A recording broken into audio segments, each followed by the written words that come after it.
नमस्कार साथियों। आज की इस नई क्लास में आप सभी साथियों का बहुत बहुत स्वागत है। साथियों, आज की हम क्लास शुरू करने जा रहे हैं। आज का हमारा टॉपिक है डीसी जनरेटर डिटेल थ्योरी। साथियों, आज हम कवर करेंगे इस टॉपिक का नाम है डीसी जनरेटर। और डीसी जनरेटर में साथियों आज हम डीसी जनरेटर की डिटेल थ्योरी को कवर करने जा रहे हैं साथियों। तो डीसी जनरेटर की इस डिटेल थ्योरी में साथियों पहले हमने जो डीसी जनरेटर बेसिक थ्योरी की थी, उस बेसिक थ्योरी में साथियों हमने कवर किया था जो हमारा डीसी जनरेटर है उसका सिर्फ और सिर्फ बेसिक स्ट्रक्चर।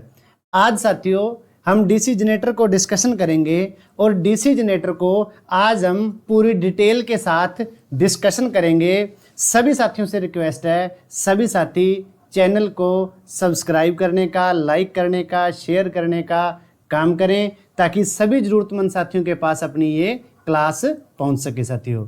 तो साथियों सबसे पहले मेरी ये रिक्वेस्ट है कि सभी साथी जितनी भी मेरी इस चैनल पे जो मैंने क्लास अपलोड की हैं, सभी साथी सभी क्लासेस को सीक्वेंस वाइज ही देखें, जैसे class first, second, third, fourth, इस तरीके से, क्योंकि मैंने साथियों सिलेबस को इसी तरीके से ही कंप्लीट करवा रखा है। स्टेप बाय स्टेप ही मैंने क्लासों को आगे बढ़ाया है साथियों। और दूसरा साथियों, जैसे आज हम टॉपिक कर रहे हैं डीसी जनरेटर, डीसी जनरेटर की आज हम कर रहे हैं डिटेल थ्योरी।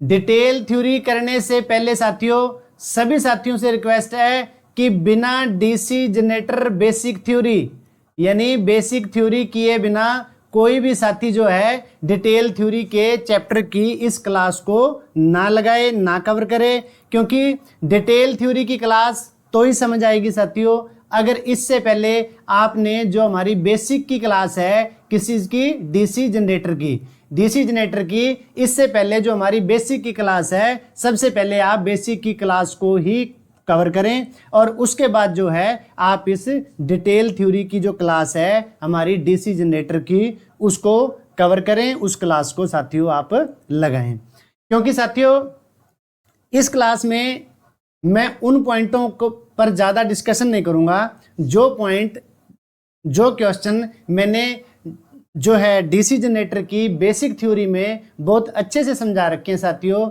उन चैप्टर को मैं ज़्यादा डिटेल में कवर ना करके उनको सिर्फ और सिर्फ थोड़ा जल्दी में जो है स्किप करने की कोशिश करूंगा, मतलब कम शब्दों में समझा करके उसको जो है क्रॉस करने की कोशिश करूंगा। लेकिन साथियों जो नए टॉपिक रहेंगे, जो नई बातें रहेंगी डीसी जनरेटर की, उन पे साथियों हम पूरी कोशिश करेंगे कि अच्छे से टाइम लगा करके उनको कवर करने की। तो साथियों आज की क्लास हम शुरू करने जा रहे हैं। तो साथियों जैसा कि हम बेसिक की क्लास में ये चीजें कवर कर चुके हैं कि डीसी जनरेटर क्या चीज है। डीसी जनरेटर हमें क्या दे रहा है, डीसी इलेक्ट्रिकल सप्लाई दे रहा है। किस में से कन्वर्ट कर रहा है, मैकेनिकल पावर को कन्वर्ट कर रहा है साथियों। मैकेनिकल पावर को कन्वर्ट कर रहा है किसमें, डीसी इलेक्ट्रिकल पावर में।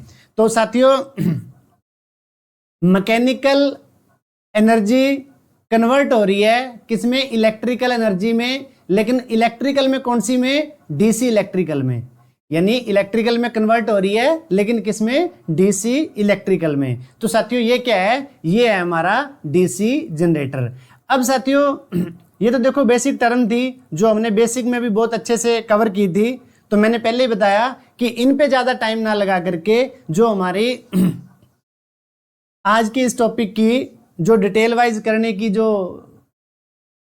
चीजें हैं हम उनको अच्छे से कवर करते हैं। तो साथियों बेसिक वाले चैप्टर में हमने जो है मोटे तौर पे ही इसको कवर किया था कि हमारा जो डीसी जनरेटर है वो 3 तरह से है। जैसे साथियों सीरीज है, शंट है, कंपाउंड है। इसकी वाइंडिंग के बारे में हमने कवर कर लिया था। लेकिन साथियों आज के इस चैप्टर में हम डिटेल वाइज कवर करेंगे। डिटेल वाइज साथियों क्या कवर कर रहे हैं हम, आज के इस टॉपिक में हम कवर करेंगे कि जो हमारा डीसी जनरेटर है वो क्या होता है। एक होता है सेपरेटली एक्साइटेड जनरेटर, एक होता है सेल्फ एक्साइटेड जनरेटर। अब देखो एक्साइटेड शब्द तो दोनों में सेम है, ठीक है। चेंज क्या है, एक में है सेपरेटली, सेपरेटली होता है अलग से और सेल्फ, सेल्फ होता है खुद से।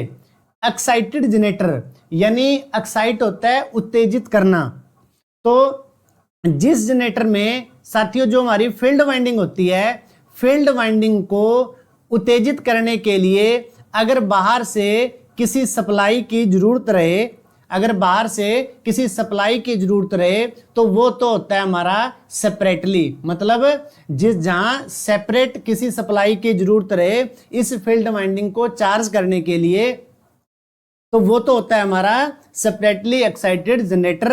और सेल्फ एक्साइटेड जनरेटर वो होता है जिस जनरेटर में जो हमारी फील्ड वाइंडिंग है, फील्ड वाइंडिंग समय ही चार्ज होती है। किसके द्वारा, रेजिड्यूल मैग्नेट के द्वारा। रेजिड्यूल मैग्नेट के द्वारा जब हमारी जो फील्ड वाइंडिंग है वो समय ही चार्ज होती है। अब साथियों क्वेश्चन ये आता है कि इनको चार्ज करने की जरूरत क्यों रहती है।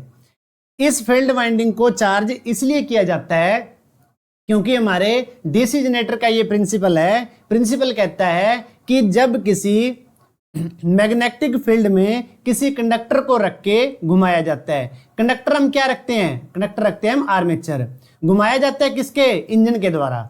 इंजन के द्वारा हम क्या है उसको घुमाते हैं। तो अब ये दोनों शर्तें तो पूरी होगी, कंडक्टर यहां रख दिया, इंजन के द्वारा घुमा दिया, लेकिन उससे पहली लाइन क्या थी, जब किसी मैग्नेटिक फील्ड में। तो ये स्टेटर का मैग्नेटिक फील्ड कैसे बनता है, स्टेटर का मैग्नेटिक फील्ड दो तरीके से बनता है साथियों। एक तो ये है कि इस मैग्नेटिक फील्ड को सेपरेटली किसी बैटरी से या किसी छोटे जनरेटर डायनामो से इस फील्ड वाइंडिंग को चार्ज किया जाए, एक तो इस तरीके से, और दूसरा कि इस जो वाइंडिंग है, जो फील्ड की वाइंडिंग है, इसको कंस्ट्रक्शन के टाइम एक बार चार्ज करके छोड़ दिया जाए और उसे कहते हैं रेजिड्यूल मैग्नेट।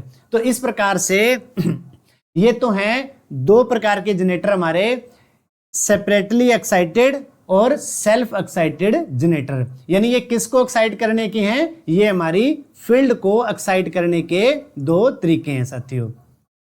तो साथियों नेक्स्ट है जो सेल्फ एक्साइटेड जनरेटर है हमारा, सेल्फ एक्साइटेड जनरेटर है हमारा आगे दो तरीके से।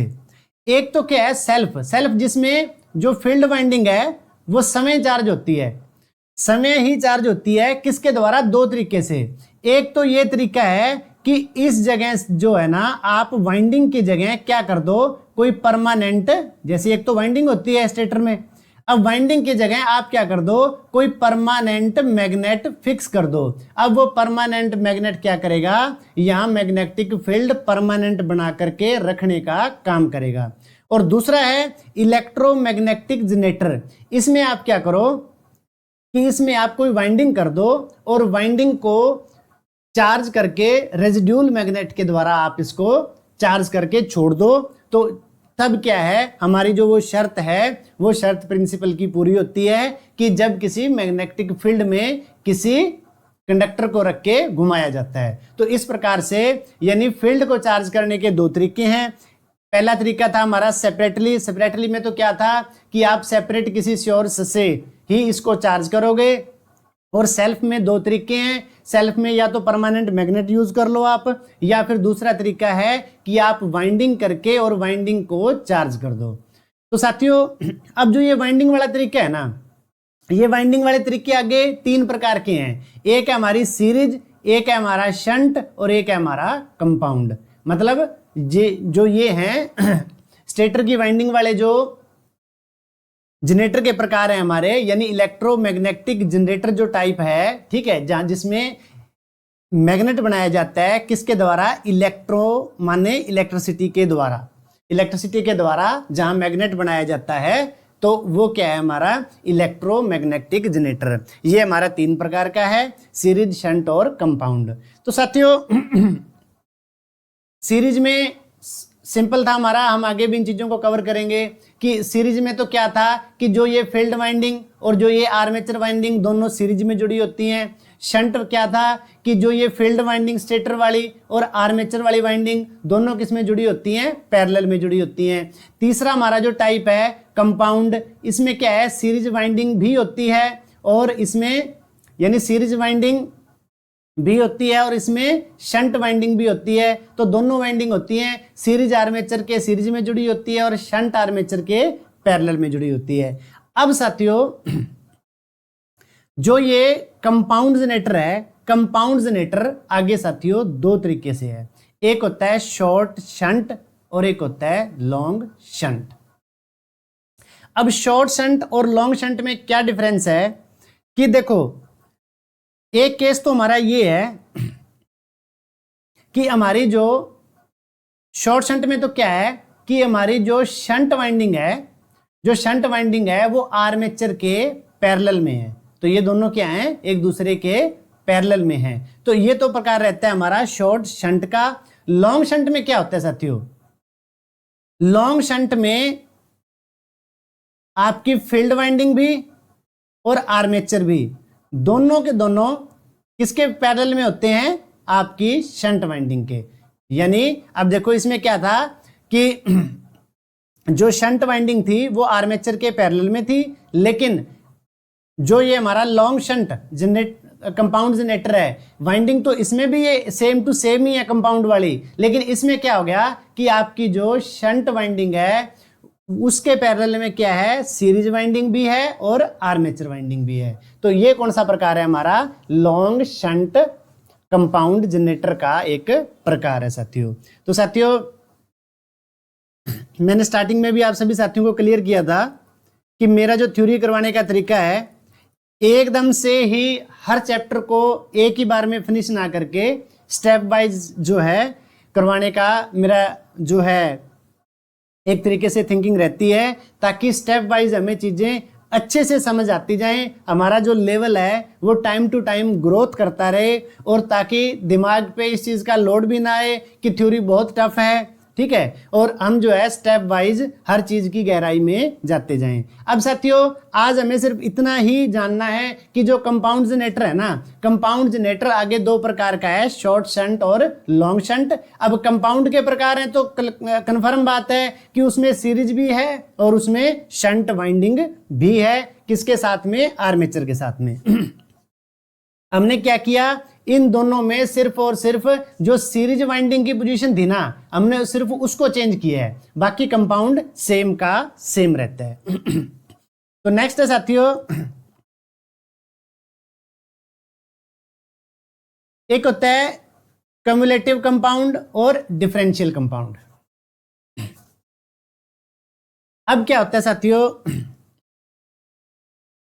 इसके बारे में जैसे हमने आगे डिटेल में भी करेंगे कि जो डिफरेंशियल होता है, डिफरेंशियल में क्या है साथियों, जैसे ये किसके प्रकार है, प्रकार तो साथियों ये कंपाउंड के ही हैं।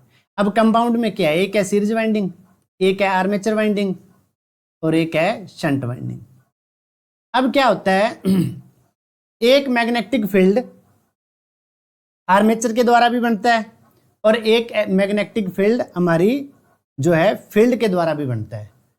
अगर तो आर्मेचर का मैग्नेटिक फील्ड और फील्ड का मैग्नेटिक फील्ड एक ही दिशा में हो तो वो तो है क्युमुलेटिव कंपाउंड जनरेटर, और अगर आर्मेचर का मैग्नेटिक फील्ड और फील्ड का मैग्नेटिक फील्ड अलग अलग दिशा में हो तो वो होता है डिफरेंशियल। डिफरेंशियल माने डिफरेंट। डिफरेंट क्या है, आर्मेचर का मैग्नेटिक फील्ड, देखो आर्मेचर का मैग्नेटिक फील्ड भी बनता है, कब बनता है, जब आर्मेचर के अंदर क्या है, सप्लाई माने ईएमएफ इंड्यूस होती है। तो जब ईएमएफ इंड्यूस होती है तो आर्मेचर भी अपना एक मैग्नेटिक फील्ड बनाता है।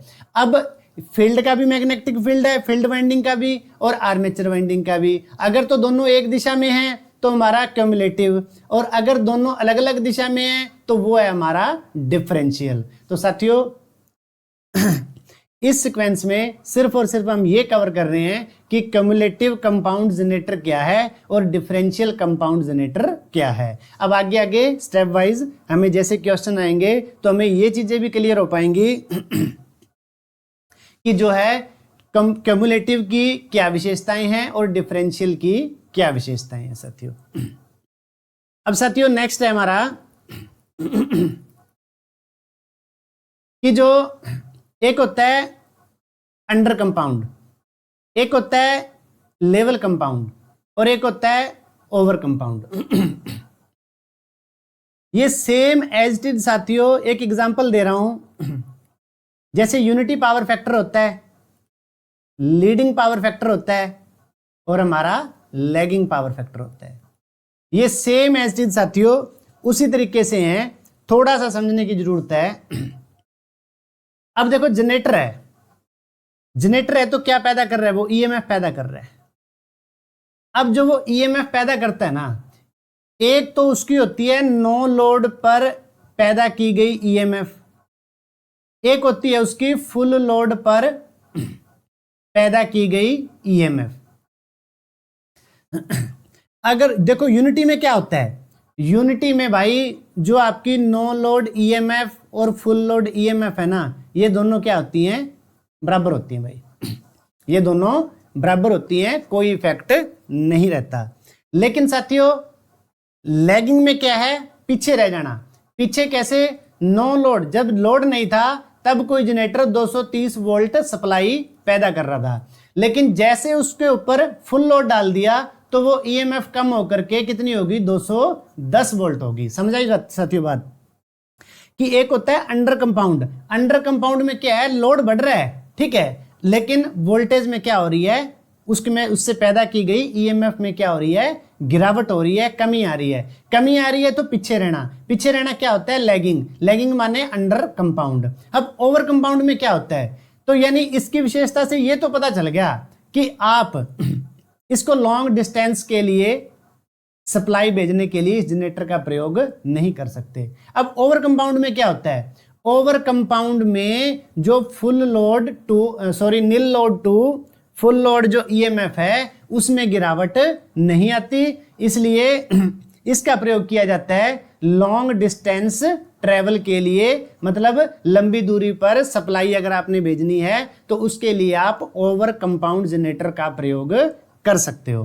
तो साथियों इस प्रकार से उम्मीद है कि आपको जो ये डीसी जनरेटर की क्लासिफिकेशन है ये आपको अच्छे से समझ आई होगी साथियों, क्योंकि साथियों जो चीजें थोड़ा डिफरेंट हैं उनके ऊपर थोड़ा टाइम लगा करके अच्छे से समझाने की कोशिश रहती है। अब जो चीजें हमारी रूटीन वाइज बेसिक चैप्टर की आएंगी उनको हम जो है डायरेक्ट कवर करने की साथियों कोशिश करेंगे। तो नेक्स्ट है प्रिंसिपल फैराडे के इलेक्ट्रोमैग्नेटिक इंडक्शन लॉ के सिद्धांत पर क्या काम करता है हमारा डीसी जनरेटर। अब क्या है, फैराडे के इलेक्ट्रोमैग्नेटिक इंडक्शन सिद्धांत पर कार्य करता है। कॉइल में पैदा हुए करंट को बाहर ले जाने के लिए किसका प्रयोग किया जाता है, या तो स्लिप रिंग का या कम्यूटेटर का। अब कम्यूटेटर तो है सप्लाई के स्वभाव को बदलने के लिए, अगर अंदर एसी पैदा हो रही है तो ये बाहर क्या देगा आपको, डीसी। अगर अंदर बाहर से आप मतलब या फिर अंदर डीसी है तो उसको कन्वर्ट करके किसमें देगा, एसी। यानी जिस तरीके से हमारी एचवीएलवी होती है ट्रांसफार्मर में कि एक साइड से अगर आप कम दोगे तो दूसरी साइड ज्यादा, अगर एक साइड से ज्यादा दोगे तो दूसरी साइड कम, सेम एज इट इज ये भी उसी तरीके से काम करता है। क्या काम करता है, कम्यूटेटर। लेकिन अगर आपने सेम टू सेम सप्लाई को उसी रूप में बाहर निकालना है कि अंदर एसी पैदा हो रही है और हमने निकालनी भी एसी है, तो उसके लिए किसका प्रयोग होता है, स्लिप रिंग का। डीसी जनरेटर में पैदा हुई ईएमएफ की दिशा फ्लेमिंग के राइट हैंड रूल से ज्ञात की जाती है। Part of the DC generator frame या योक, छोटी मशीनों के लिए कास्ट आयरन और बड़ी मशीनों के लिए कास्ट स्टील। आगे फील्ड पोल कास्ट आयरन या कास्ट स्टील के बनाए जाते हैं। अब अंदर जो फील्ड पोल बनाए जाते हैं वाइंडिंग सेटअप के लिए, तो साथियों वो किस चीज के होते हैं, कास्ट आयरन या कास्ट स्टील के। पोल शू का कार्य है। अब पोल शू क्या है? चुंबकीय रेखाओं को एक समान फ्लक्स का रास्ता प्रदान करना। यह लेमिनेटेड कोर के बने होते हैं। नेक्स्ट है साथियों, सिलिकॉन स्टील की पत्तियों से लेमिनेशन की मोटाई कितनी होती है? 0.35 से 0.6 mm। आर्मेचर को डीसी मशीन का दिल भी कहा जाता है। तो आर्मेचर क्या है? हमारा मेन पार्ट है। तो लॉसेज को कम करने के लिए क्या है? लेमिनेशन की जाती है। सिलिकॉन स्टील की पत्तियों को लेमिनेटेड किया जाता है और लेमिनेशन करके आप क्या कर सकते हो? हिस्टेरेसिस लॉस और एडी करंट लॉस को कम किया जा सकता है। नेक्स्ट है कम्यूटेटर। हार्ड ड्राउन कॉपर की पत्तियों से उसके खंडों का आकार वी शेप का होता है और खंडों में माइका कुचालक भरा जाता है। तो कम्यूटेटर हार्ड ड्राउन कॉपर का बना होता है और उसके बीच यानी एक तरीके से पॉजिटिव और नेगेटिव को जो सेपरेट करने का काम करता है वो एक कुचालक पदार्थ करता है और उसके लिए जो कुचालक पदार्थ प्रयोग होता है वो हमारा माइका होता है साथियों।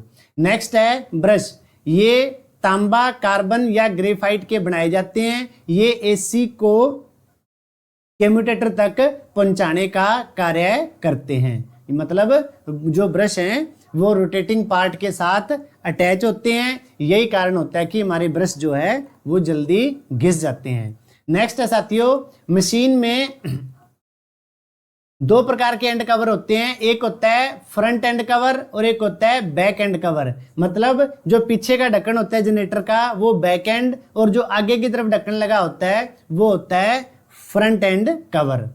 जिस तरफ कम्यूटेटर लगा होता है उसे फ्रंट एंड या फ्रंट एंड प्लेट भी कहते हैं। कास्ट आयरन के बने होते हैं। ये किस चीज के बने होते हैं? जो एंड कवर होते हैं ये कास्ट आयरन के बने होते हैं। इन दोनों और कवरों में सुराख या खांचे बने होते हैं ताकि हवा द्वारा मशीन को ठंडा रखा जा सके। जैसे साथियों आपने मोटर देखी होगी, घरों वाली मोटर भी देखी होगी। तो क्या होता है, जो आगे पीछे के ढक्कन होते हैं उनमें होल छोड़ दिए जाते हैं ताकि हवा की क्रॉसिंग होती रहे। नेक्स्ट है साथियों कूलिंग फैन। यह कास्ट आयरन या एल्युमिनियम का बना होता है। इसका कार्य घूमने पर मशीन को हवा द्वारा ठंडा करना होता है। बेरिंग किस चीज के हैं साथियों? गन मेटल या बैविक धातु से बने होते हैं। तो ये बैविक धातु साथियों ये एक मटेरियल है जो 3-4 मटेरियल का एक तरीके से मिक्सअप होता है। छोटी मशीनों के लिए बाल बेरिंग, बड़ी मशीनों के लिए रोलर बेरिंग। आई बोल्ट क्या होता है साथियों? ये ना एक इस प्रकार से मशीन के ऊपर, मोटर के ऊपर भी आपने देखा होगा एक आई बोल्ट होता है। यह बॉडी को ऊपर लगाया जाता है। इसके द्वारा मशीन को उठाकर एक जगह से यानी इसमें कुछ उक डाल करके या फिर कुछ उक डाल करके इसको जो है उठाने का काम किया जा सकता है। नेक्स्ट है साथियों शाफ्ट पुली। मशीन की शाफ्ट माइल्ड स्टील की बनी होती है। यह पुली कास्ट आयरन की बनी होती है। नेक्स्ट है सीरीज जनरेटर। सीरीज जनरेटर क्या है? वह जनरेटर जिसमें फील्ड वाइंडिंग आर्मेचर के सीरीज में लगी होती है उसे सीरीज जनरेटर कहते हैं। फील्ड वाइंडिंग मोटी तार टर्न कम। Shunt generator field winding armature के पैरेलल में होती है। इसका आर्मेचर मोटी तार और कम रेजिस्टेंस का बना होता है। कंपाउंड जनरेटर वह जनरेटर जिसमें दो तरह की फील्ड वाइंडिंग प्रयोग होती है और ये किसके? आर्मेचर के सीरीज और पैरेलल में लगी होती हैं। सीरीज वाइंडिंग मोटी तार कम टर्न आर्मेचर के सीरीज में। शंट वाइंडिंग पतली तार अधिक टर्न और आर्मेचर के पैरेलल में। नेक्स्ट है साथियों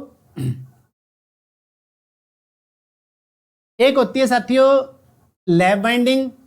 अब क्या है? समांतर पथों की संख्या बराबर पोलों की संख्या के बराबर होती है। इस वाइंडिंग को ज्यादा धारा और कम वोल्टेज के लिए प्रयोग किया जाता है।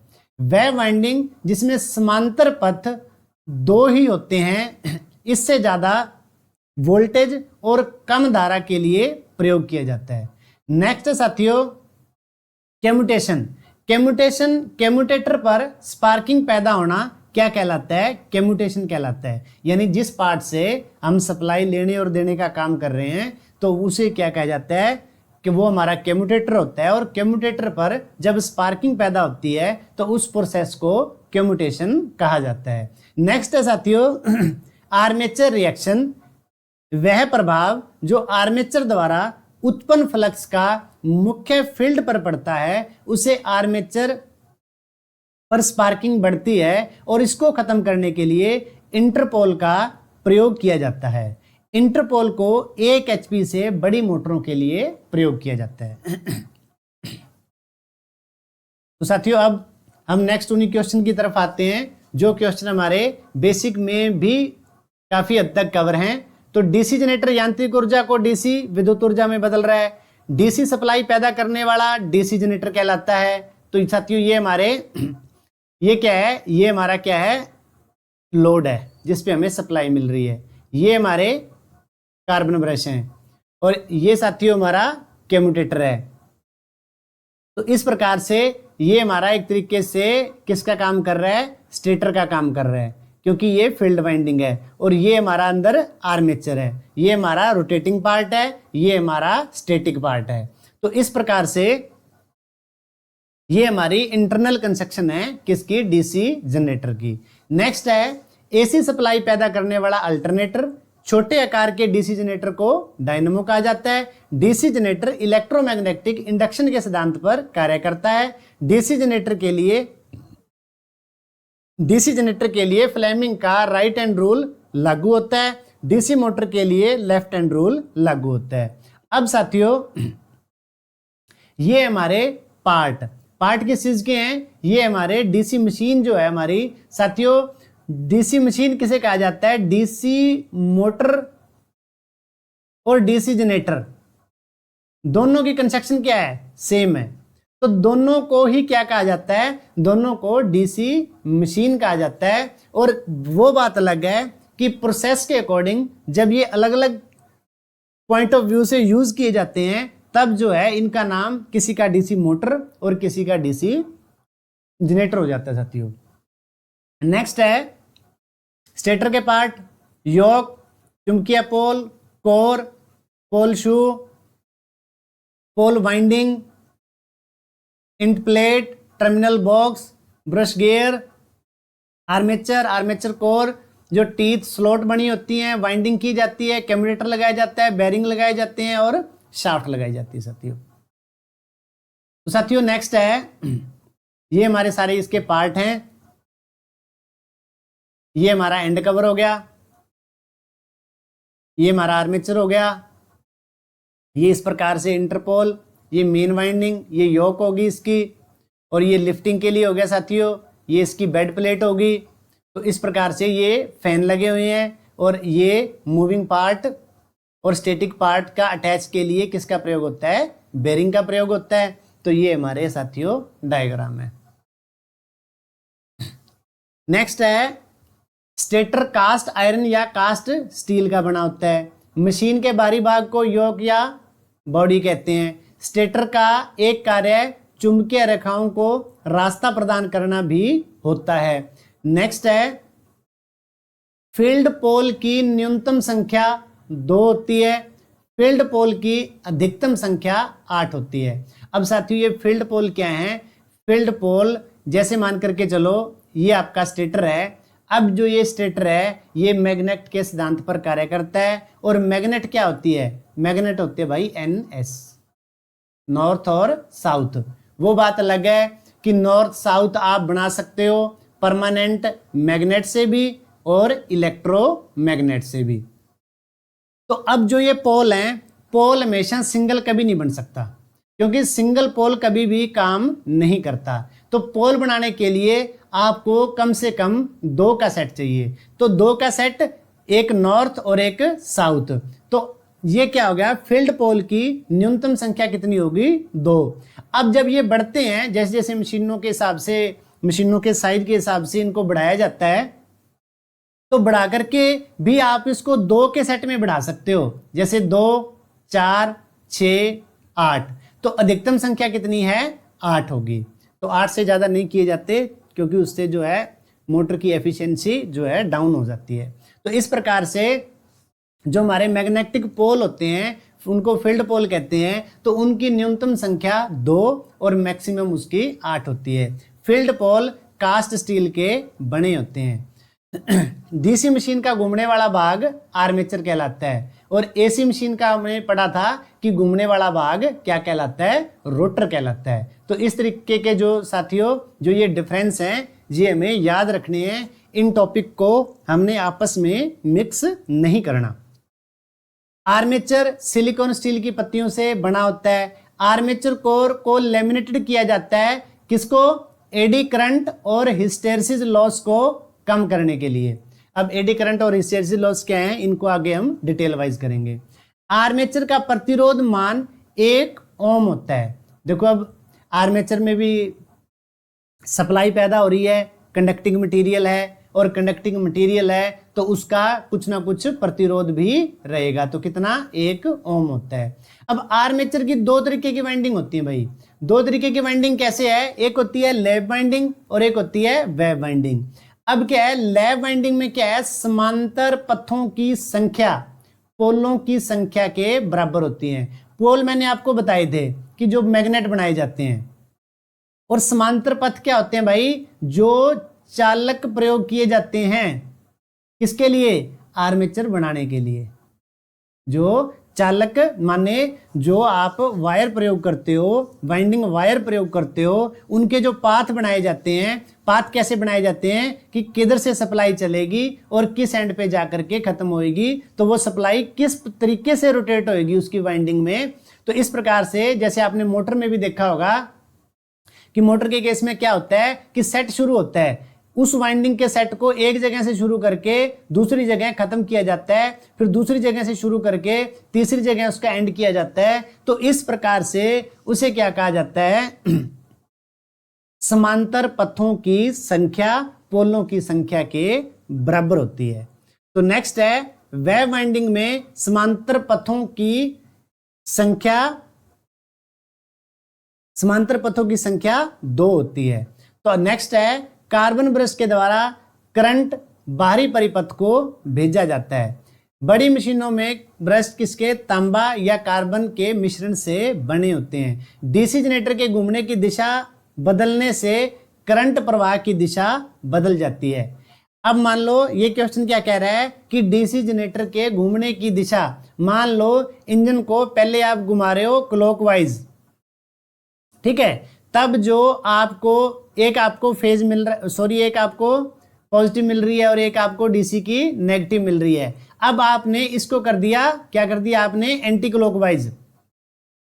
अगर आप इसको एंटी क्लॉकवाइज करते हो तो जो आपको पहले पॉजिटिव मिल रहा था वो नेगेटिव हो जाएगा, और जो नेगेटिव मिल रहा था वो पॉजिटिव मिल जाएगा। तो इस 23 नंबर क्वेश्चन का जो अर्थ है साथियों वो ये है कि डीसी जनरेटर के घूमने की दिशा बदलने से करंट प्रवाह की दिशा बदल जाती है। नेक्स्ट है, ये वैसे रिपीटेड है, कवर है अपना।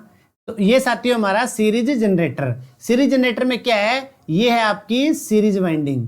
क्या है साथियों? ये सीरीज वाइंडिंग, माने सीरीज वाइंडिंग कह सकते हो या फिर इसे आप फील्ड वाइंडिंग भी कह सकते हो, ठीक है। तो अब क्या है, जब आपकी फील्ड वाइंडिंग किस में जुड़ी हो? आर्मेचर के सीरीज में जुड़ी हो, तो वो कौन सा जनरेटर है? आपका सीरीज जनरेटर है। अब सीरीज जनरेटर में जो वाइंडिंग है कम टर्न साइज मोटा, इसकी नंबर ऑफ टर्न क्या है? कम रहती हैं, किसके मुकाबले? शंट के मुकाबले। और प्रतिरोध भी इसका कम रखा जाता है। प्रतिरोध कम क्यों रखा जाता है? क्योंकि ये सीरीज में कनेक्टेड है। अगर इसका हमने प्रतिरोध ज्यादा कर दिया तो साथियों ये पूरे के पूरे करंट को ब्लॉक कर देगी, लोड तक तो आपकी वोल्टेज पहुंचेगी नहीं। नेक्स्ट है साथियों, सीरीज जनरेटर को बिना लोड के नहीं चलाना चाहिए। सीरीज जनरेटर का प्रयोग बूस्टर के रूप में किया जाता है, यानी जहां सप्लाई को बूस्ट करने का काम करना हो वहां इसका प्रयोग किया जाता है। नेक्स्ट है शंट जनरेटर, ज्यादा टर्न। अब शंट जनरेटर क्या होगी? ज्यादा टर्न की होगी। ठीक है। तार पतला प्रयोग होता है, प्रतिरोध ज्यादा होता है। अब इसका कोई इफेक्ट नहीं है क्योंकि ये किस क्रम में जुड़ी हुई है, ये आर्मेचर के पैरेलल क्रम में जुड़ी हुई है, यानी आर्मेचर में ईएमएफ पैदा होगी, ठीक है, और वो जाएगी कहां, आपके लोड के ऊपर। तो यानी वो इसके थ्रू ना जा करके उसके पास एक अलग से रास्ता है, इसलिए अगर इसका प्रतिरोध ज्यादा भी है तो ये हमारे लोड को इफेक्ट नहीं करेगी। लेकिन सीरीज में हम ऐसा नहीं कर सकते थे क्योंकि सीरीज में तो वो सारे करंट को ब्लॉक कर देती साथियों। तो नेक्स्ट है शंट जनरेटर। स्थिर वोल्टेज बैटरी चार्जिंग के लिए प्रयोग किया जाता है। डीसी जनरेटर की दक्षता 85 से 95% होती है। इलेक्ट्रोप्लेटिंग के लिए डीसी शंट जनरेटर का प्रयोग किया जाता है। कम्यूटेटर हार्ड ड्राइवन कॉपर का बना होता है।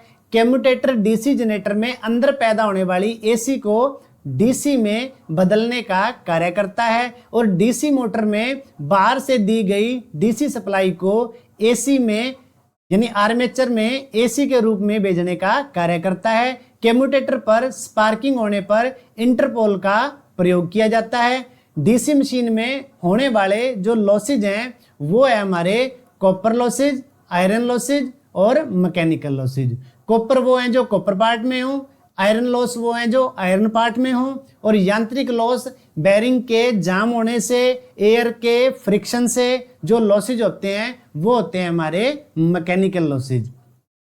नेक्स्ट है साथियों, डीसी जनरेटर की रेटिंग जो है वो किस में ली जाती है, किलोवाट में। यानी कहा जाता है कि कितने का जनरेटर है, 5 किलोवाट का, 2 किलोवाट का। तो इस प्रकार से जो डीसी जनरेटर है उसकी रेटिंग किलोवाट में ली जाती है। डीसी सीरीज मोटर रेल के इंजन व क्रेन में प्रयोग की जाती है।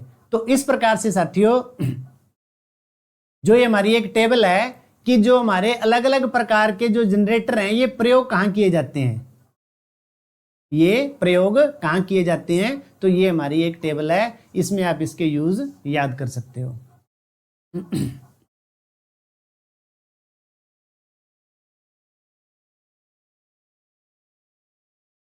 नेक्स्ट है लोड बढ़ने पर डीसी सीरीज मोटर का टॉर्क बढ़ता है। सीरीज मोटर में कम लोड पर गति अधिक होती है।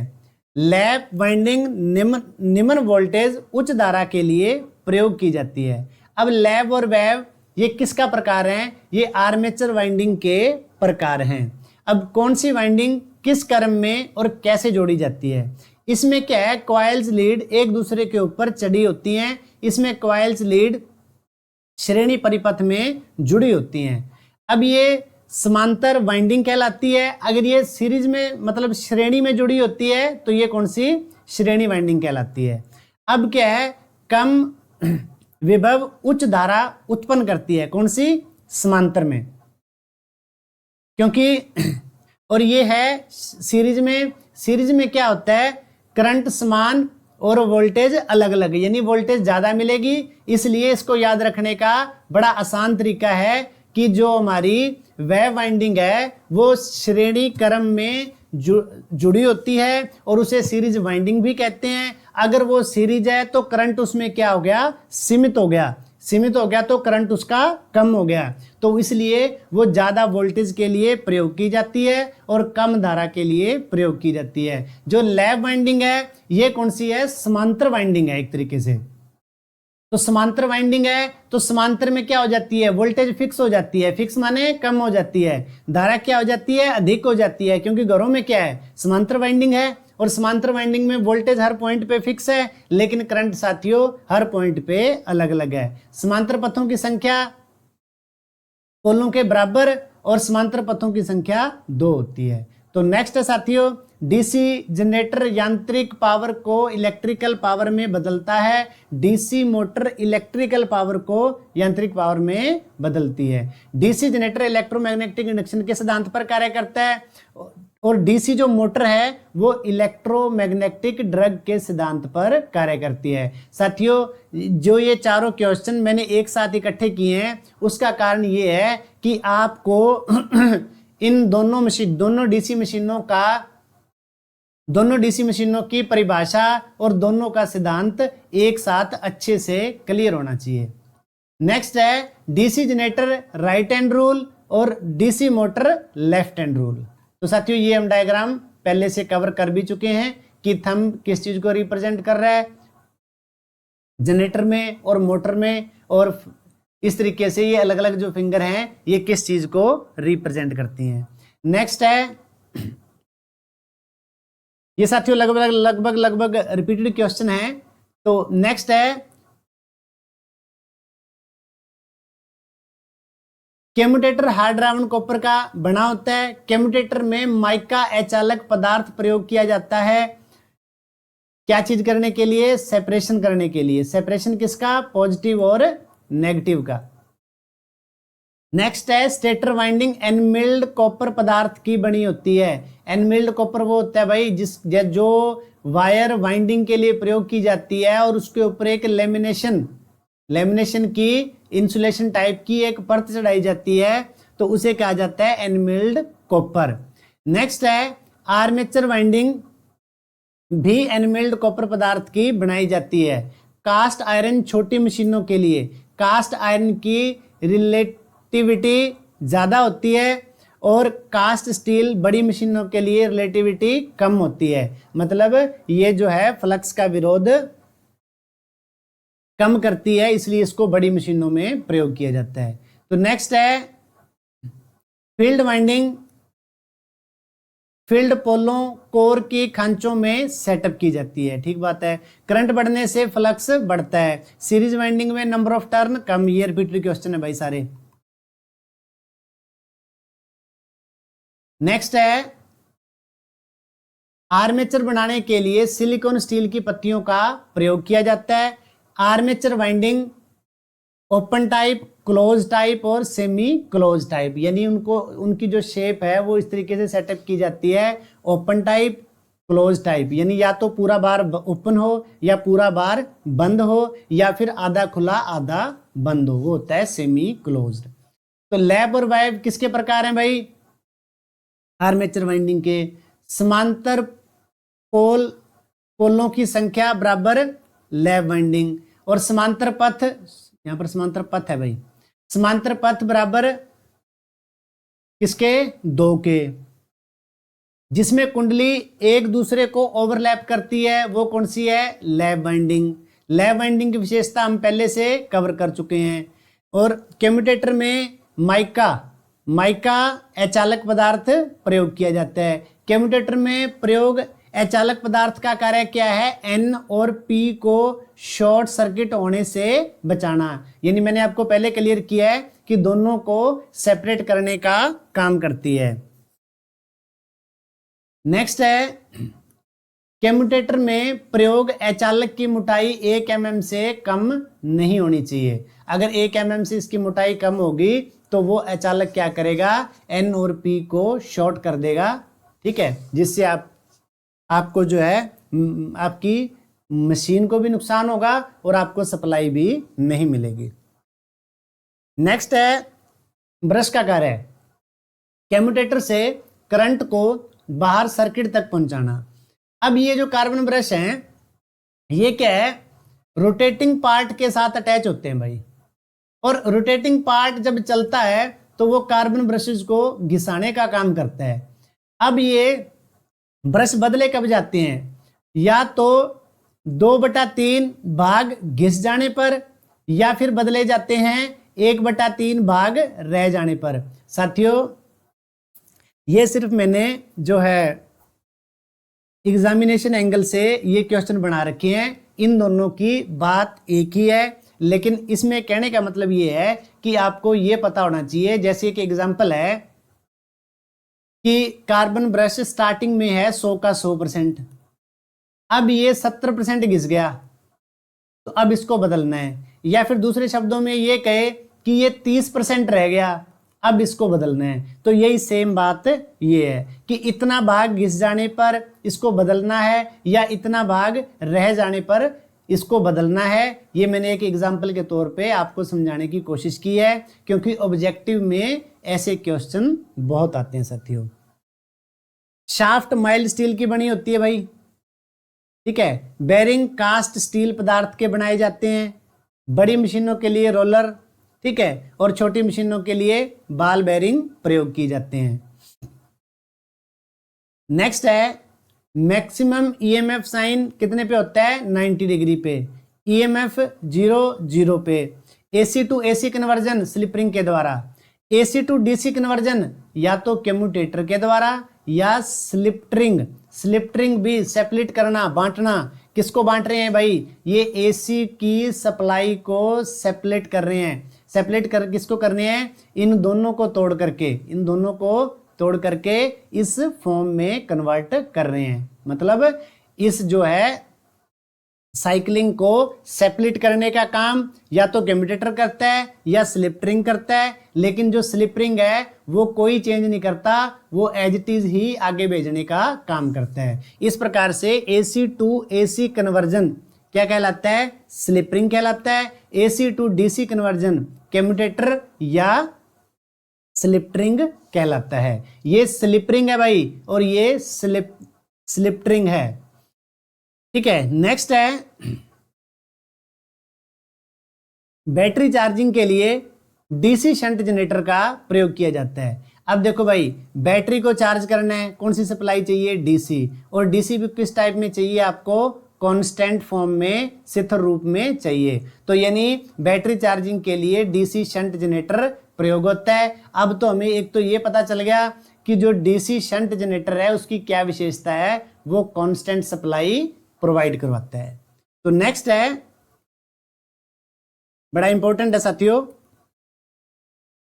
एक होता है जीएनए, जियोमेट्रिक न्यूट्रल एक्सिस, और एक होता है एमएनए, मैग्नेटिक न्यूट्रल एक्सिस। अब इसको थोड़ा सा समझने की जरूरत है साथियों।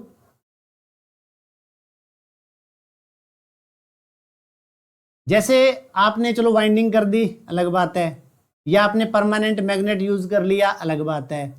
कुल मिलाकर के दोनों ही केस में क्या किया आपने यहां चुंबक बनाने का काम किया है। चुंबक बनाने का मतलब नॉर्थ और साउथ आपने चुंबक बनाने का काम किया है। अब क्या है, जीएनए क्या है, जीएनए क्या है कि नॉर्थ और साउथ को सेपरेट करने वाली एक 90 डिग्री की यहां एक लाइन होती है। वो लाइन क्या करती है, नॉर्थ और साउथ को जो पोल हैं, इन पोलों को अलग करने का काम करती है। कौन काम करती है इन दोनों को अलग करने का, वो करती है साथियों जीएनए, जियोमेट्रिक न्यूट्रल एक्सिस, ठीक है भाई। ये हमेशा फिक्स रहती है, इसका लोड के ऊपर कोई इफेक्ट नहीं पड़ता, इसका लोड के ऊपर कोई इफेक्ट नहीं पड़ता। अब साथियों नेक्स्ट आती है एमएनए। अब जो एमएनए है ये किस किस के बीच में है। अब देखो हमारा जो जनरेटर है, जनरेटर की एक है ये फील्ड वाइंडिंग। अब फील्ड वाइंडिंग का खुद का मैग्नेटिक फील्ड है। अब इसके अंदर क्या है, आर्मेचर। आर्मेचर के अंदर भी ईएमएफ पैदा होगी जब वो चलता है। जब जैसे जनरेटर चल रहा है तो आर्मेचर में भी क्या होगी, ईएमएफ पैदा होगी। अब आर्मेचर का भी अपना मैग्नेटिक फील्ड हो गया। अब क्या हो गया, दो मैग्नेटिक फील्ड बन गए। तो जो ये एमएनए है, एमएनए फील्ड मैग्नेटिक फील्ड, ठीक है, फील्ड के मैग्नेटिक फील्ड और आर्मेचर के मैग्नेटिक फील्ड के बिटवीन ही बनती है, ठीक है।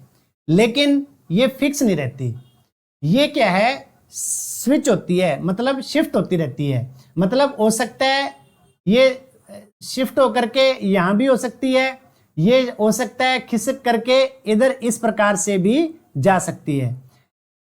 कौन सी, एमएनए। एमएनए क्या है, शिफ्ट होती रहती है। किसके अकॉर्डिंग, लोड के अकॉर्डिंग। लोड के कम ज्यादा होने से जो एमएनए है वो शिफ्ट होती रहती है। कभी तो जीएनए के इधर चली जाती है और कभी जीएनए के इधर चली जाती है। तो ये दाएं बाएं शिफ्ट होती रहती है। कौन सी, एमएनए, मैग्नेटिक न्यूट्रल एक्सिस। ये किस किस के बीच में बन रही है, ये फील्ड के मैग्नेटिक फील्ड और आर्मेचर के मैग्नेटिक फील्ड के बिटवीन बनती है साथियों। तो साथियों आप को ये दोनों चीजें अच्छे से समझ आई होंगी कि जीएनए क्या है और एमएनए क्या है।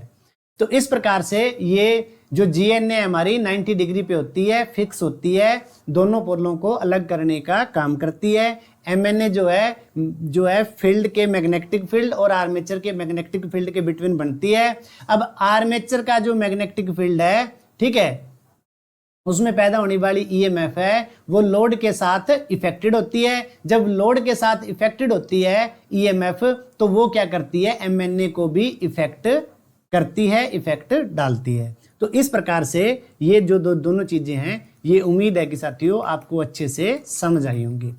तो साथियों नेक्स्ट है, साथियों एक चीज का और ध्यान रखना, ऐसा नहीं है कि ये क्वेश्चन यहीं खत्म हो गए, ये क्वेश्चन और भी गहराई में जाएंगे, लेकिन जैसे जैसे हम थ्योरी को आगे कवर करते जाएंगे उसी प्रकार से हम इन क्वेश्चनों की और भी गहराई में साथियों जाते जाएंगे। तो इसी प्रकार से आज हमने जीएनए एमएनए को अच्छे से समझने की कोशिश की है कि एक्चुअल में ये चीजें क्या हैं। और अगर बहुत सारे क्वेश्चन हैं जो पीछे या फिर और भी चीजें बहुत सारी हैं, वो कवर कब होंगी साथियों, जब हम नेक्स्ट ऑब्जेक्टिव करेंगे तो ये चीजें सारी की सारी ऑब्जेक्टिव में आएंगी कि किस जनरेटर का स्पीड और टॉर्क का क्या रिलेशन है और किस जनरेटर में स्पीड का और ईएमएफ का क्या रिलेशन है। तो इस प्रकार से जो ये और भी डिटेल थ्योरी है, ये ऑब्जेक्टिव के 1 बाय 1 से साथियों हम कवर करने की कोशिश करेंगे। तो इस प्रकार साथियों नेक्स्ट हमारा क्वेश्चन है जो हम पहले से कवर कर चुके हैं कि आर्मेचर प्रतिरोध का मान 1 ओम होता है। जनरेटर में वाइंडिंग और बॉडी के बीच 20 से 50 मेगा ओम प्रतिरोध होना जरूरी है। जैसे ये आपकी वाइंडिंग भाई बॉडी के बिल्कुल टच में नहीं की जाती, यहाँ गैप होते हैं, यहाँ गैप होते हैं। अगर ये गैप ना हो तो फिर तो बॉडी में करंट आ जाएगा।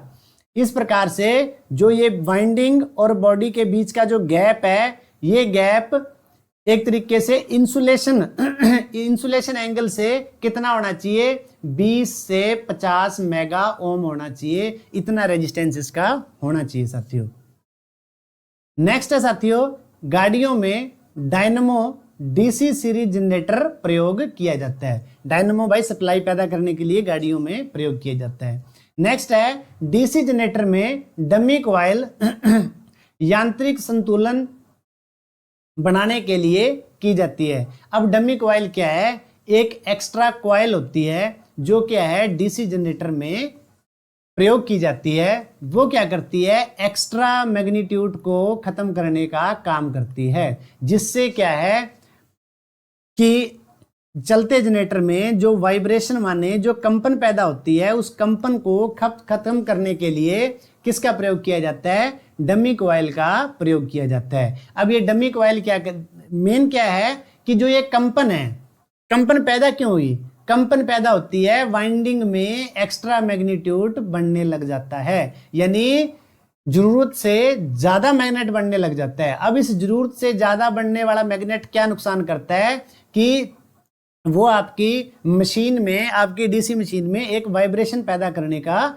काम करता है, जिससे क्या है पूरी मशीन के अंदर एक कंपन पैदा होती है। अब इस कंपन को खत्म करने के लिए, इस एक्स्ट्रा मैग्नीट्यूड को खत्म करने के लिए हमने एक डमी कॉइल लगा दी। उस कॉइल को क्या है बिना मतलब एक तरीके से वो कॉइल क्या करती है, एक्स्ट्रा मैग्नीट्यूड को अपने अंदर ऑब्जर्व कर लेती है। जैसे वो एक्स्ट्रा मैग्नीट्यूड इस कॉइल के अंदर ऑब्जर्व हो जाता है, इस कॉइल के अंदर आ जाता है, तो वो एक्स्ट्रा मैग्नीट्यूड खत्म हो जाता है और जिससे मशीन में पैदा होने वाली कंपन जो है वो भी साथियों खत्म हो जाती है।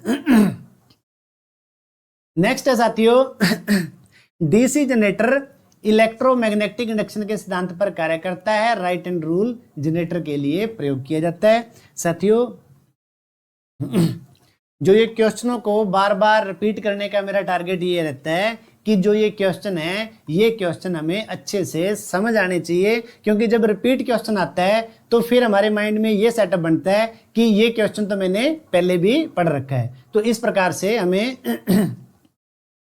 जो ये चीजें हैं, ये चीजें बहुत अच्छे से कवर होती हैं बार बार, क्योंकि कोई भी चीज साथियों अच्छे से कवर तब होती है, अच्छे से याद तब होती है जैसे जैसे वो चीज रिपीट होती है। क्योंकि हम देखते हैं कि डेली रूटीन की हमारी जितनी भी चीजें हैं ये सारी की सारी चीजें हमें याद नहीं करनी पड़ती। उसका कारण क्या है? क्योंकि वो चीजें डेली रूटीन में हमारी यूज होती रहती हैं, इसलिए हमें उन चीजों के नाम जो है याद रखने नहीं पड़ते, वो नाम ऑटोमेटिक याद आ जाते हैं। तो इस प्रकार से साथियों आज हमने डीसी जनरेटर को जो है डिटेल थ्योरी में साथियों कवर किया है।